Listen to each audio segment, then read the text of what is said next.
Carl and Lou here from Games, Brains and a Head-Banging Life, gbhblofficial.com for short, and it is another episode of The Nasties as we look at one that is still, as of January 2021, banned in the UK. Yes, it got resubmitted in January 2021.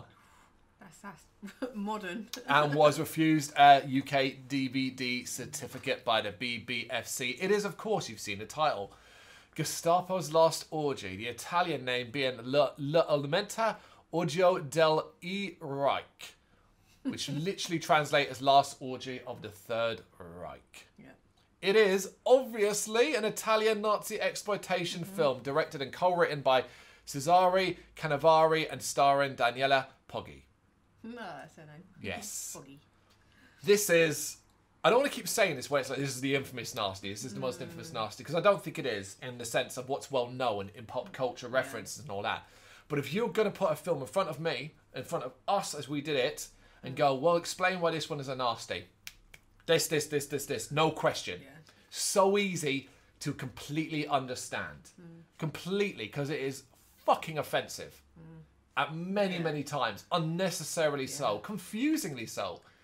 You could have... I will never get with these kind of Nazi exploitation films is, why can't you just create a war, create a conflict, and have the same ideas, just not with real life imagery or names or things that are so recognisable. And at this point in time, 1977, still pretty fresh in a lot of people's minds. Like today, you couldn't get away with anything like this. But I think not even 30 years after the Second World War ended, this is still fresh for a lot of people, a lot of generations. Yeah. Why don't you create a fake war, fake? Oh, it's weird. I mean, even if you want to use the World War II, there are so many areas in that you should be tiptoeing or being careful about, and certainly not portraying it in a certain way. This film goes hell for fucking leather with some of the generally most shocking scenes, even by today's standards, where you're genuinely like, wow, how did everybody on that set not go, nope, not doing that, that kind of aspect. And it's crazy because this movie is a good film. Yeah, the story. The story is interesting. The acting is solid. Around these horrific sequences and scenes, you have something that kind of captures your attention, your imagination, and it's got a resolution, a beginning, middle, and end. Yeah, which is something we don't normally get with these films. It's weird. It's just the whole thing is just weird all over. But it can never be one we can recommend because you can. This isn't about if you've got tame sensibilities and you're off offended easily, you will not like this. It isn't about being offended. It's generally going, what the fuck was this? Yeah. Like, why on earth did you do that? Yeah. Like, why did you do that? So we're going to get into it, of course. Yeah. But obviously, saying what we're saying and what we've already revealed at the start, the movie was prosecuted. It was passed by Italian censors in January 28, 1977, and it's been released under several English titles and home video, including Gestapo's Last Orgy and Caligula reincarnated as Hitler. Okay.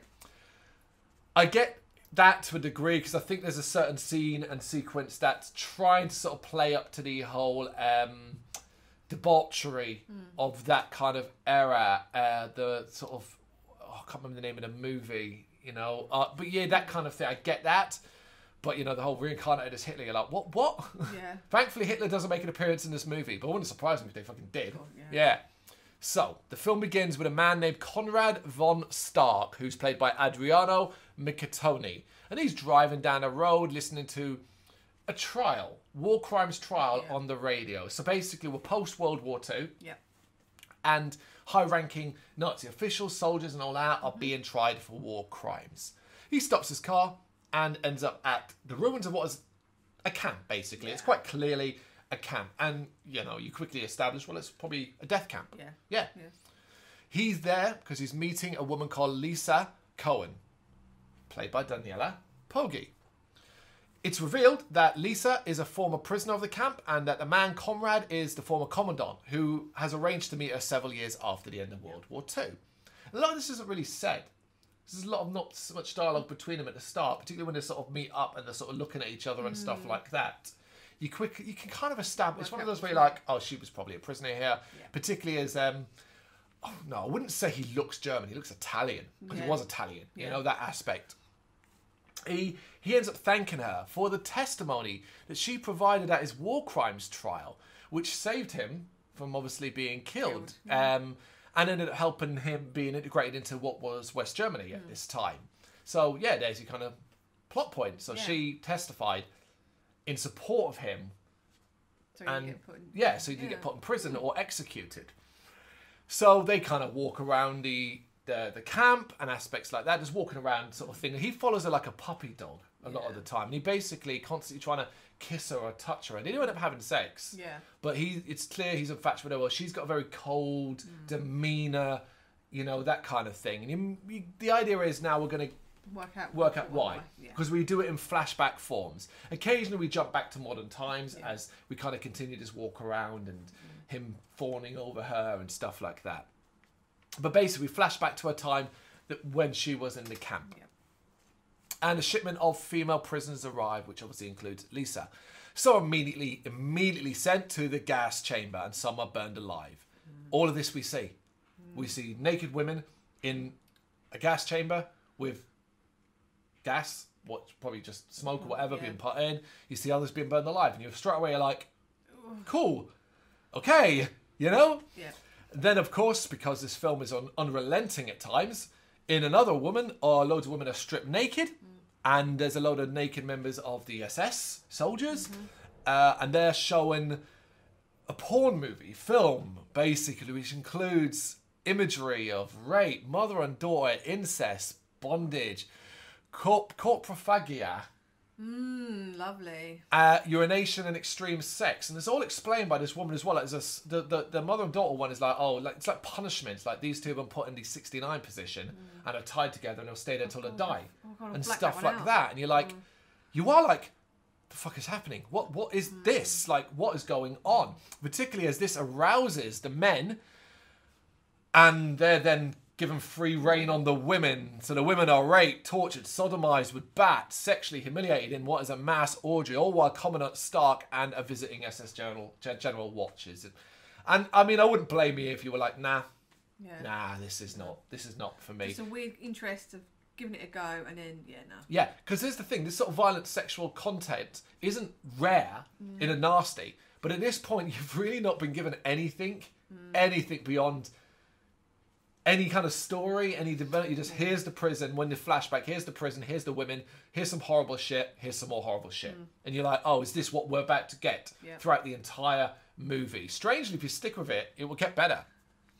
Later, a woman has sex with an SS guard who himself is shot when he speaks out against a rape by other guards. You get a lot of this where some of the guards fall in love with some of the prisoners, and some of the women prisoners try to integrate themselves by, offering their bodies to the male guards and stuff like that. Then, of course, we have the, we're just going to fly through some of the horrible scenes that we just constantly come up. The inmate who happens to be on her period, her menstrual cycle, she is thrown to the dogs by a sort of high-ranking official called Alma, played by Maristella Greco. She is the Commandant's lover as well, who will later get quite jealous and do shit. There's lots of sex scenes between guards and inmates taking place all over this fucking facility. And then we get to at this point, like I said, you could completely understand if you've given up. But this might be where the film really just pushes the limits, I think, too much. Basically, Stark and his SS staff, they debate Nazi theories at a dinner table. And this is a very long sequence, going on a good 10, 15 minutes. And one particular SS guard tells him of his hopes that there will one day be farms so that the Jews can be eaten as a food source. Yep, do your Jerry Seinfeld hands up and exit this film. And this, he goes into detail. This isn't just an off-the-cuff remark. This is almost like a fucking speech of a couple of minutes about hows and whys, and the disgust at the idea of eating a Jewish person. I mean, not the disgust of eating humans. It's specific to it's anti-Semitism, and that makes it incredibly added more comfortable. And yes, I get the realism. I completely follow it. It's Nazis, and we know the horrors of that war. We do. But you're just like, but you're all actors. This is, I'm being taken out of this movie in a different way. I'm being taken out in a different way. So that continues as the staff all over around the table become aroused and get really kind of nervous, but then excited when they are brought a stew made of unborn Jewish infants. Yes. And they're initially nervous about eating the meat that's inside this pot, but as they eat it, they find they love it, and they get all excited and happy and sexualized by it. And I know we keep doing this, but what the fuck's going on? Yeah. What is happening? One of the female prisoners who are kind of there to serve them passes out in shock. So we continue with the horror as they, so aroused and turned on and excited by the eating of human flesh, end up stripping her naked, douse her body in brandy, and set it alight on this, in like a massive human bowl on the table before then eating her corpse as well. That's it though. Yeah. There are going to be some not so nice sequences later, and there is one in particularly dialogue-wise that's horrendous. But that is where the movie kind of goes, cool, we've pushed the limits. Yeah. That's just kind of... Let's step back now. Yeah, so we never do more of a story. Now we're going to actually get a story. Yes. Because Stark becomes very interested in Lisa, finding himself obsessed by basically her unbreakable spirit. She reacts to nothing. She's stony-faced. She'll cry in pain, but she will, when it actually hurts, but she will not beg for forgiveness, beg for mercy, or anything like that. Whatever he does to torture her, he doesn't seem to demoralise her, which forces Stark to get angrier and angrier. He drops her only friend at the camp into a pit of lime. Oh, yeah. So there's that scene as well. Lisa's stripped nude and hanged from her wrists, forced to watch this experience. That effect, that's just very silly. It's not a great effect. It's basically milky water. Yeah. You know? So don't worry too much about that. The Commandant obviously threatens to drop Lisa in the pit as well, but she doesn't give him shit. She's whipped. She has her head lowered into a box filled with rats. Oh, they're not rats. They're clearly not rats. They're gerbils. They were so cute. Yeah, they aren't. It's clearly not rats. It's so obvious. It's hilarious. Little pet gerbils. Oh, yeah. Again, that gets no reaction from her, so she's raped, and again, she just kind of gets on with it. But she does end up going to the hospital after this and is treated by a young doctor who's kind of a pacifist Nazi, played by Fulvio Riccardi, and she reveals to him why she does not cry. So basically, the crux of it is she thinks that if she cries out and shows that it's the torture works and pain and stuff and all that, he will continue. Stark will continue to punish her through because he gets enjoyment out of that. She thinks if she drives him angry enough to make a point that there's no fun here, he will just kill her because she wants to die. But part of the reason why she wants to die is she feels she thinks she betrayed her family to the Nazis years earlier by trusting someone and revealing her family's location, being a Jewish woman. And that intense guilt is eating her up, and that now she just wants to die. Somehow, after this event, the doctor actually finds out that was... I don't know how he finds out, but he finds in some report that the Nazis knew the family's location already. So it wouldn't have mattered. They were going to get her family. So it wasn't her fault. This reinvigorates and re-energizes Lise, who becomes determined to survive. And just to prove that, because this movie's got zero morals, she then fucks the doctor. Basically, somehow that reaffirms her decision to live. Because I guess she chooses to have sex with him. It's not rape. It's consensual. Some of that was a part of it. I mean, at that point, there's been so much sex, you're numb to it. You're fucking numb to it. And it's one of those really horrible ones where they're rolling around and fumbling and, you know, that sort of fake... So now you're prudish. Now you're prudish. It's weird. Super prude when it comes to consensual sex. But hey, if it's rape and stuff, don't worry. Go nuts. Go nuts. But Lise continues to be tortured by Stark, who then reveals that her unbreakable spirit has made him fall in love with her. She sees this as an opportunity to live. So she claims to love him as well. Basically, they kind of start a relationship with him. This is over a longer period of time that we don't get a lot of detail about. It sort of jumps in time because we'll jump back to modern times and then we'll come back and it's a little further along in their relationship where she's kind of now his girlfriend, so to speak. You know, it's an extreme sexual relationship, though. She willingly dons a belt that's made of scalps of her fellow inmates to prove her devotion to him. Alma, who gets incredibly jealous about this, she sodomizes Stark with his own whip. You don't really see anything with that. It's just kind of from behind. And when, you know, because she realises the extent of Stark's feelings for Lise. But he's so incensed by that, he then strangles Alma and kills her. We then jump again to some period in time because Lisa's pregnant and gives birth to a child. But the baby is killed by Stark because it is half Jewish and a half-breed, which will have no place in the New World Order. And you're like, oh, all right, we're back to that again. Great. Great. This, what he does here is kind of what pushes Lise to make a final decision in modern times, I think. You know, it was about survival originally, now it becomes about revenge. Because back in present day, Lise and Stark are still in the ruined camp and are having sex. But she ends up shooting him and his body falls into a nearby pit. And that's the end of the movie. That is the end of the movie. So basically, she agreed, she got him up, you can work it all out. She got him off from his war crimes so she could get her own revenge.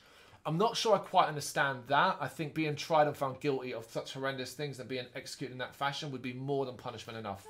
I think she might want to do it by her own hands. I think there might have been likely that she might have been worried that he may not be executed. That he might have just ended up in prison and she would never have got her hands on him. Yeah, there is that very strong possibility. But it is a nice bookend and the story does fill out and you're like, oh, okay. Okay. And there are sequences during when Lise and Stark are in a relationship and she's wearing like fineries and nice clothes and stuff like that. And you can see like one of her friends comes running over begging for help before she's taken away and shot. And Lise has to kind of just dismiss her, stony-faced and stuff like that. There's actually some really good acting from what's her name, Poggio, in that role. I personally think as well. I think all the leads, Stark, Alma, people like that, I think they do a pretty solid enough job. When it's not the horrendous horror stuff and it's just this interesting story of survivability on this woman. Basically, this film would have made a good drama. A good drama if you removed all of the horror elements, violence and anti-Semitism horror that exists in it, you know? Because as I said at the beginning, you could have just created a conflict. Like, you could quite easily, like, you could have got some khaki, you could have made up symbols for this order that wants to be a pure race. And people might have put two together and knew what it might have been referring to, but you're not going to whole hog and hide out Nazi memorabilia or created Nazi memorabilia and made it that real. Yes, and you could also do this. So that you could say, well, what about the dinner table scene? And that's specific to a certain type of certain group of people. Easy, make them the weak. The weak in this new world that we live in, we will only want the strong. The weak will become a food source. Old and weak people. And you can still continue because the stew can just be a stew of human flesh, and it's simply about them getting the taste for it the first time. Do you know what I mean? There's no need to have it be about Jewish people. And it wasn't the fact this film wasn't made to be a documentary. There was there was nothing in it that was maybe educational. It was just entertainment, and that's where you're going to get in trouble, and that's where it got in trouble, and it's why it's still not available. Do you agree it shouldn't be available? Yeah, I think so. I disagree. Massively disagree. No film should be banned, like in this context, in this sense, because it is a form of entertainment and you should be able to make your own judgment of that. It should be given the relevant rating. If that's 18 or if that's, I don't know, do we do X-rated in this country? Like, I think we still do. Well, no, I don't think we do, actually. I don't think you do, because porn films can be released as 18 plus and stuff like that. Simply give it the rating it deserves and let people make their own decision. If you feel that, it could be, could it not be? Was this? I'd like to know the inner details of this resubmission. Was this a cut, or did you just submit it as it was? And that's an interesting one, because could this film be cut here and there and be better for it? Possibly, but I think you'd lose the notoriety that exists around this movie. Needs to be seen to a degree to understand, if that makes sense. Otherwise, it's just, I mean, you'd have to cut so much. You'd have to cut so much, and and that's and a lot of it. The problem is that, for example, like a belt of scalps. That's an appearance more than one scene, and it's not like it's just a scene you're cutting and all that. I don't think I get why it's banned. I get why it's not okay. I agree, a lot of it's not okay. I don't think it's particularly something I would recommend to people. Beyond saying, look, it's harsh, really, really harsh, and you're not going to like a lot of it. But around that, there's actually something quite solid there, and that's quite enjoyable to watch. The problem is it's weighted down. It's literally got a couple of concrete blocks attached to its ankles, and they're sinking it under this mire of this horrid unnecessary level of violence and directed at, you know, a real life set of events. You know? Yeah. No, I totally get that. Yeah. There's an alternative ending. Oh. Yeah, it's not much though. It's simply that instead of Lisa shooting Stark, she then follows it up by shooting herself.